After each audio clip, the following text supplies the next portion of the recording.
Hello there everybody, Jordan back again with another top 10, and this is going to be my top 10 psycho women in horror movies, although I have picked a couple of thriller films here as well, but most of these are horror films. Now, I went to see Obsession the other day and I thought, that is some performance from India Navarrete as Nikki there, and it just got me thinking, what are some psycho women that I have enjoyed in horror movies over the years? So don't forget to leave down below some of your favourites, and I've got some honourable mentions before I get into the top 10. So let's get into them.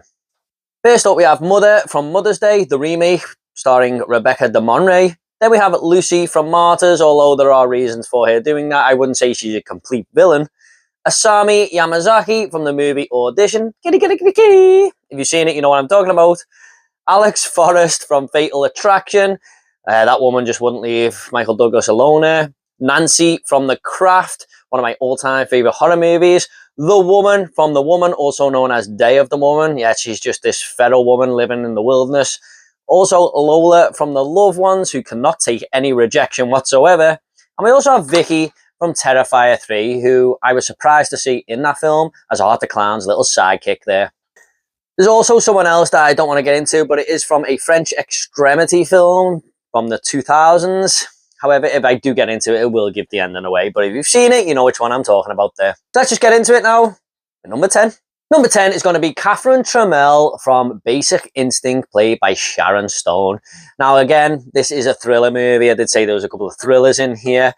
But this woman is so manipulative, especially to our male characters in this movie. She is very deceitful. She's a sexy looking woman, and she uses this to her full advantage. She's a very smart character as well. She can pass lie detector tests and everything. And these cops are sort of on her trail because they believe that she is responsible for some of her ex-lovers. And even though the movie doesn't actually fully confirm that she did this, it heavily implies that she was responsible for a bunch of murders, including her parents, so she could get the inheritance. And you know what? I fully agree with all that. I think she definitely did this. There's a guy who stabbed at the start of the movie with an ice pick, and no one has a body like that but Sharon Stone. So, yeah, it's definitely her in the bed stabbing that guy with her favourite weapon, the ice pick. And Michael Douglas seems to fall sort of under her spell in this movie, but she's just using some of these characters like him to write her novels, and she will either dispose of them by just saying she doesn't want to be romantically involved, or she will kill them. So, yeah, like I said, there are some psycho women in this top 10 that are just off the rails and don't think properly, but Catherine Trammell is definitely one of the smarter ones in this list, which makes her probably more dangerous than some. Number 9, we do have Julia, played by Claire Higgins from the Hellraiser movies, particularly the first 2 films. Now, I did put a little poll out on Instagram saying, what are some of your favourite psycho women in horror movies? And I got to give a big shout out here to John Thiessen Jr., who is the director of Ketchup and Waffles, which is a new film that's just come out. He reminded me about Julia, and I thought she instantly has to be in my top 10. So, John, thank you for that, reminding me about Julia. I forgot about that, I'll never know, because I really do like this character, and she's one of the most deceitful and sinister characters in the Hellraiser franchise, even though we've got these Cenobites like Pinhead and stuff. So she is basically the lover of Frank, who is one of the main antagonists or villains in this movie, but he has actually died. However, he can come back by feeding on the souls of other humans and sort of eating them and drinking their blood and everything. And he coaxes Julia into doing this for him by bringing back people to the house. And she's going to pretend to basically make love to them and everything. But really, she's just going to kill them so Frank can feed on them. And she's hitting them over the head with a hammer and everything. Like I said, very deceitful. She just lures these men back so she can get Frank back as a lover for their own selfish reasons. So it's kind of a little bit of a double act there, but it is mainly Julia who's doing all this, you know, sort of the bad stuff, really, you know, going down the bad road to get them back for Frank. But you can just tell straight away she's kind of the wicked stepmother. You know, she's Kirsty Cotton's father's new love, and you can just tell that Kirsty doesn't really like her and everything. And she's just got this look in her eyes, Claire Higgins. I mean, she's a wonderful actress in these movies, but you can just tell there's something evil about her, and she's had this horrible past, and it does delve into that as well. And she's also sort of really sinister in the second film as well, where she becomes the Frank character, feeding on the souls of these people in the asylum. I'm no longer just the wicked stepmother. Now I'm the evil queen. And she basically double crosses this doctor who's helped her along the way and turns him into a Cenobite and stuff. And then she finally gets her revenge on Frank by ripping his heart out. I mean, this woman is just on a warpath. It's in part 2 there. But yeah, I'm going to put Julia in there. One of the greatest horror villains, in my opinion. Next up, we have the woman, as she's credited, played by Beatrice Dahl in the movie Inside from 2007. Now, this is one of the most evil women I think I've ever seen on film. I was watching this and I was going, man, you don't really do many like violent sort of women killers like this anymore. And you just see this woman who basically wants an unborn child. So she knocks at this woman's house who is 9 months pregnant, and she is prepared to cut her open and take her unborn baby for herself because she wants this kid and wants to mother this child for reasons that the movie does get into a little bit later on. But my God, man, this woman just looks pure evil. I think the movie tried to make her look like an evil witch because she's got like this cloak that sort of flies behind as she walks through the house. You know, you can sort of see it trailing away in the wind there. Thought that was a really cool idea. She's dressed in black. She just has this real sort of villainous look about her. But man, she kills people in brutal ways. She's killing police officers in this movie. There's a moment where she puts a pillow over someone's face and stabs him through the face about 20 times with these scissors and everything. The movie is brutal. It's so violent. And what happens at the end of this movie? Yeah, I mean, it really does go for it with this woman and our main character. So, yeah, I just thought this woman was just relentless in this movie. She will not let anything get in her way of getting this unborn baby. And guess what? It all takes place on Christmas Eve. Fancy doing a home invasion film and you're breaking into someone's house to take their unborn baby on Christmas Eve, the holiday season. That just makes it even worse now, doesn't it? Next up, we have Nikki from Obsession, played by Indy Navarrete. And while some people may think this is recency bias, I actually believe on rewatch that she may even go up the list a little bit there. She's that good of a character and it's that good of a performance. So it was the inspiration for this video, so I thought it'd be rude not to put it in there. And the internet has just absolutely exploded with this performance, hasn't it? She has been getting so much praise. You know, everyone is loving her performance. Everyone's loving this movie at the minute, at this time of filming anyway. It's projected to do way more than I thought it would at the box office. I believe it's projected to do 250 million from a 750k budget. And a lot of the positive feedback from this movie from everyone is the performance of Indy Navarrete. Now, admittedly, it's not really her fault why she's a psychotic woman in this film, because we do see her for the first 20 or 30 minutes of this movie being a very kind individual and just a very normal girl, really, who's just going about her daily business. And this spell is kind of put on her because our main character, Bert, wishes for her to be in love with him more than anyone else, and she just is besotted with this guy straight away after making that wish.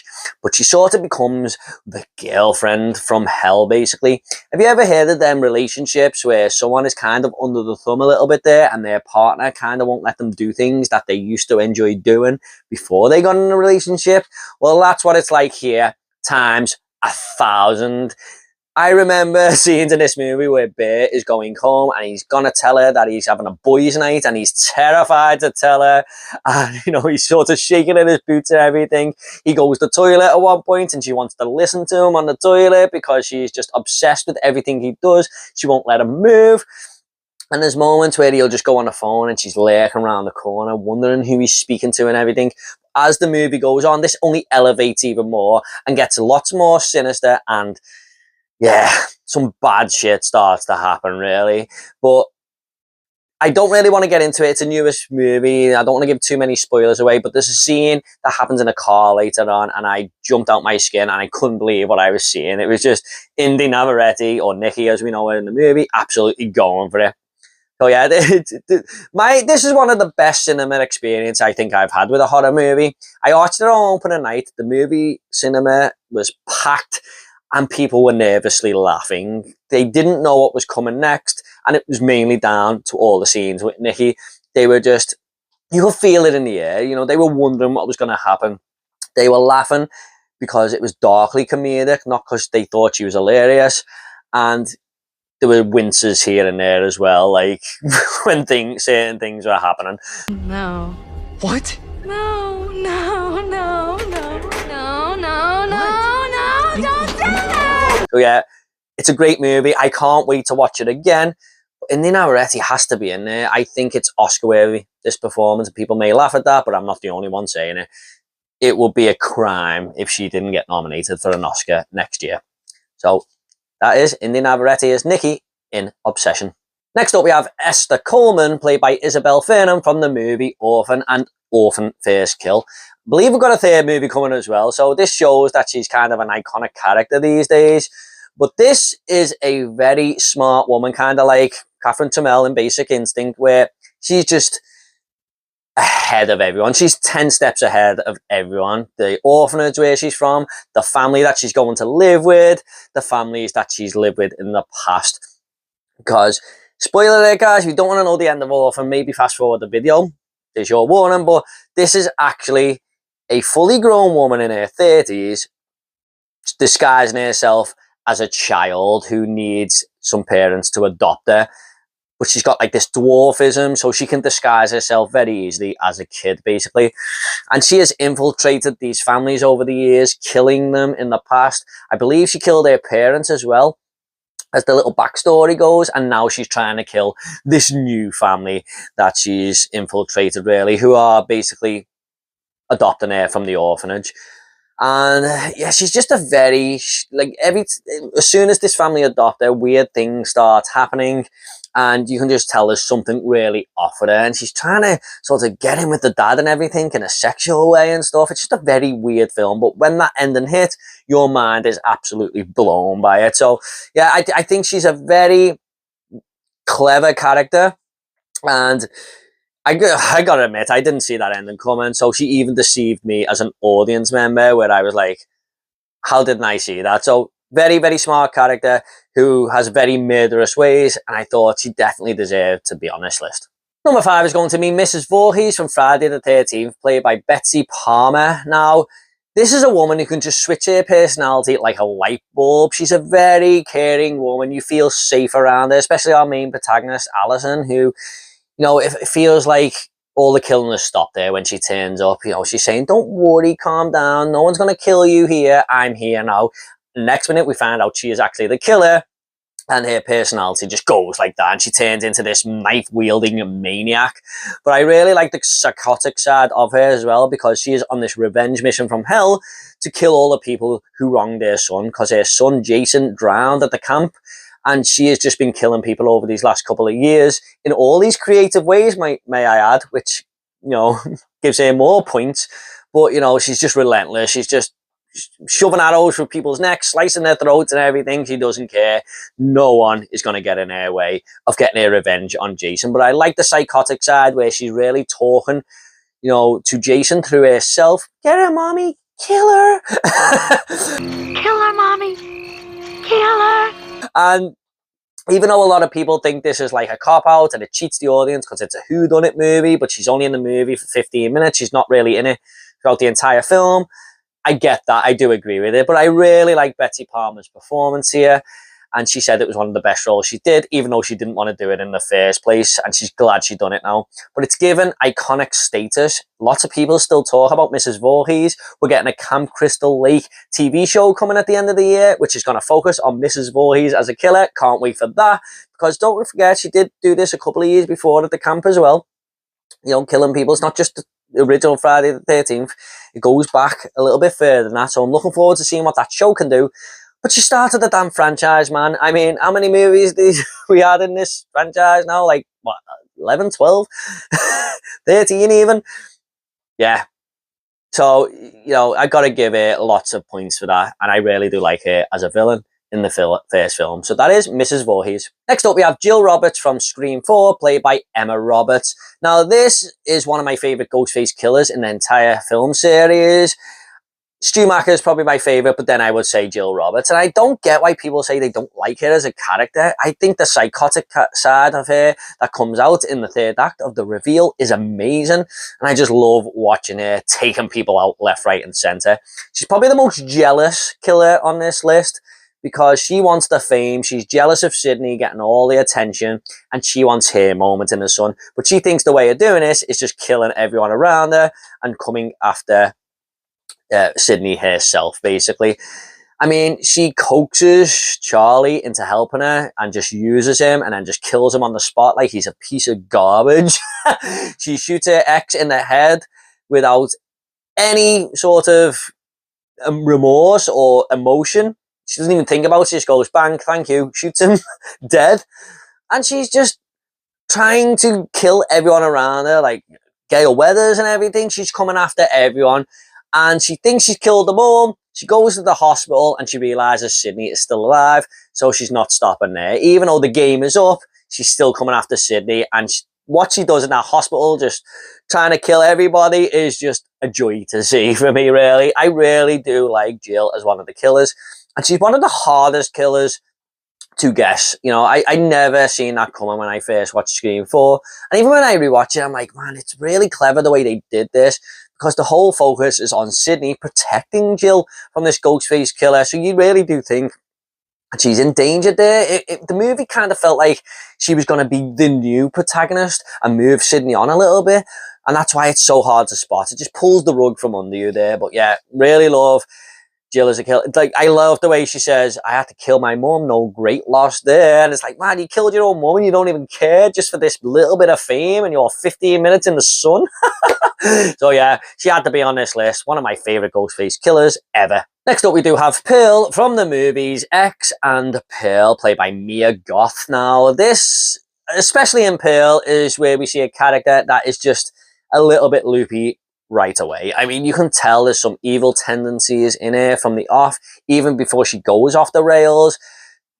She needs protection. Her mental health is not right. She's killing the odd little animal on the farm that she works at there. And she says things that are just out of the ordinary, and characters are sort of taken aback on, why did you say that? And she goes, oh, I didn't mean nothing by it, and stuff like that. If only they would just die. Pardon? And she just wants her parents out the way so she can go on and sort of get the fame. She knows what she wants in life and she will stop at nothing to get it. So she's basically ready to just wipe anyone out who sort of gets in her way, like her friend who gets this role later on in the movie, Pearl, and she comes after her with the axe. That's such a dark scene to see. Seeing Mia Goth walk out the house with the axe there. And it doesn't stop her throughout her life, because we see in X as an old woman, she's still trying to kill people and take people out. She's this horny old woman who won't take the rejection of these teenagers, and her answer to that is to take them out as well. So how long has she been doing this damn thing? Just sort of slashing her way through the years there. I mean, I really like how she's trying to go after things in Pearl, become famous, and when it doesn't work out, she's sort of taking it out on people in X. So yeah. Trying to get there, killing people, didn't work out, gonna kill people over jealous rage. But it's a great performance by Mia Goth, especially in Pearl. I think that's probably her best performance, to be honest. She's probably my favourite actress working today. She does a great job in both of these movies. Don't forget, in X, she is also playing another protagonist in Maxine Minx. So she's got a lot to do in these films. But yeah, I had to put Pearl in there. Such a great killer. Number 2 is going to be Reagan from The Exorcist, played by Linda Blair. Now, this is one of the most iconic horror movie characters of all time. Not just female characters, but horror characters in general, and with good reason. This movie scared the hell out of audiences back in the day, and a lot of that is down to Linda Blair and her performance. We see this young, sweet, innocent girl, butter wouldn't melt, doesn't look like she'd harm a fly, and throughout the course of the movie, her character arc, turning her into this monstrous villain, is nothing short of horrifying, but it's the performance that Linda Blair puts in. You know, it's such a great performance. The way she sort of slowly descends into hell while this Pazuzu takes over her body and gets lost within herself. Some of the stuff she's got to say as a young child actress and do was just taking audiences aback back then. It was like nothing had ever been seen like this before. And there are so many like kind of horrible moments in this movie where I was watching it going, man, that is horrifying. That is so scary. There is a scene where it's kind of maybe this guy falls out a window, and it's kind of implied that Reagan may have done it, but he also was a drunk and he may have fallen out the window himself. And there's a scene later on where Reagan's head just turns into a 180, and she says, do you know what she did? Your daughter, well, I'm not going to say the word, but do you know what she did? Your daughter did this, basically. I'm rephrasing. But that's the moment where you realise, man, she pushed him out the damn window. So, yeah, it's really just not nice to see this young girl be taken over by this demon from hell, really. But Linda Blair, man, she just does everything that was asked of her. And it's quite horrible to see. Just this girl feeling helpless, and these priests doing everything they can to get this demon out of her. So, again, it's kind of like Nikki from Obsession, not really entirely Reagan's fault. It's a possession film. She's been taken over. But when she does, man, it's horrifying. So I had to put Reagan in there, definitely, at number 2. In first place, though, is going to be Annie Wilkes from Misery, played by Kathy Bates. I think this movie might actually be a 10 out of 10 film for me. I do consider it more of a thriller film, though. That's why I kind of don't really put it on my top 10 horror movie lists. But it's so hard to categorize these films, isn't it? I mean, lots of people will say it's a horror, lots of people will say it's a thriller. But anyway, I'm talking about quite possibly the greatest female villain of all time in movie history. If there's anyone else, let me know, guys. But Kathy Bates, what a performance she puts in here, man. Absolutely monstrous performance. This is this woman who is very sweet, kind of like Mrs. Voorhees before she turned sinister, who seems like she would help anyone. And James Caan gets into an accident and she looks after him at her home. And she's a big fan of all his novels. He's a famous writer. And, you know, she says, I'll take care of you before help comes, because it's a big snowstorm outside. And through his kindness, he lets her read his next book. And she doesn't take too kindly to the decisions that he has made in this book, killing off her favourite character, Misery. And she keeps him there until he will write this script the way she wants it. And it's a really good sort of social commentary on fandom. I mean, we see this all the time now, don't we, with any franchise on the internet. People who don't like things shoot others down for not liking it.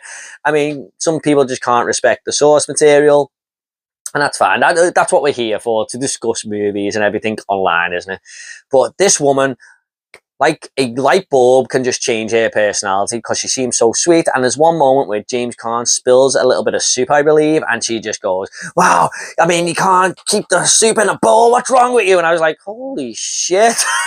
Some of your Christing money? There, look there. See what you made me do? But later on, I mean, it just gets worse and worse from there. James Caan just feels so isolated, and you want him to get out of this situation. You are championing him, and she will just not help him whatsoever. She will not help him get out of there until that script is done. But you feel like he's never going to get out of there, and she confirms this by that woodchuck scene. I mean, she breaks his ankles. It's horrifying to watch. It's one of the most wince-inducing scenes you will ever see, where this woman just wants everything her own way. It's a wonderful, wonderful performance. It's a wonderful character. It's a wonderful film. Quite possibly the best Stephen King adaptation, or one of them anyway. But yeah, it's all down to Kathy Bates' performance as Annie Wilkes here. So there's so much more I could say, guys. But I mean, you just feel unsafe watching this movie just by her performance. And can you imagine how James Caan's character's feeling actually in the movie? It says it all. So number 1 is Annie Wilkes. Okay guys, hope you all enjoyed that video. Don't forget to leave down below some of your favourite performances from women in horror movies, or psychotic women should I say. I'll get back to you all, I promise. If horror is your sort of thing, please give this video a like and subscribe to this channel. I'll leave some more top 10s down below guys if you want to go and check them out. Thanks so much, you all take care. I'll see you all in the next video.